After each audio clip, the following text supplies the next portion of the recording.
Good morning, welcome to Johnson's Garden Time. Jeremy, I can remember at K-State taking my entomology class, my bug class. Yeah. And at the end of the school year in May, we had bagworms as a sample, and it was warm inside, and those little tiny bagworms started coming out. So I always remember that day. It's like into May, Memorial Day weekend, start looking for bagworms. Yeah, they definitely are starting to be out in the landscape. Here's one that's probably from last year. So gonna have maybe the eggs inside, but it's not an active live bagworm at this time. So right now, first part of June, late May, first part of June, they're going to be very, very tiny and really hard to see, but they are, once they emerge, they're very, very easy to kill using the right product. But they're not easy to see. So we do have to do a little bit of searching to find them, because those bagworms are going to be hundreds of them hatch out of a bag like this. But they're going to be towards the inside of the plant, and they're very, very small, but they can do a lot of damage. As they get bigger, they get hungrier, where we've got more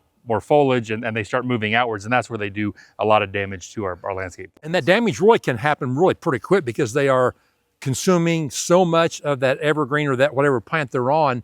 In order to grow, they're going to consume a lot of foliage. So killing them early is going to be the most important part. So they're very young, but they're very easy to control with some of our modern chemistries. Okay, so let's look at some of those. And what we found is that really some of our natural controls are very, very effective on caterpillars and one class of worms. So we've got a chemical here called spinosad. This is basically a dead bacteria. So going to be pretty innocuous in the, as we're spraying it, but really poisons the stomach of the worms and bagworm type insects. So I like this one in a hose-end sprayer, because you can spray it. It's going to get to the interior part of that plant and get you good coverage. You want to cover that plant completely, because you miss half of it.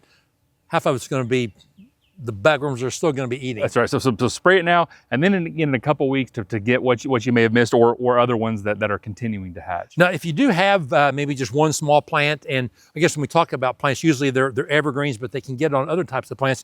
We do have a couple of options.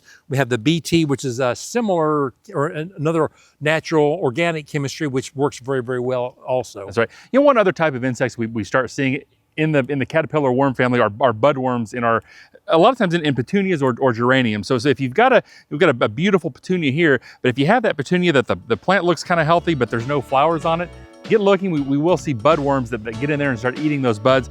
Easy to control with some of these same chemicals. All right, so if you have any problems, bring in a sample. We'll help identify it. Thanks for watching, and we'll see you next time.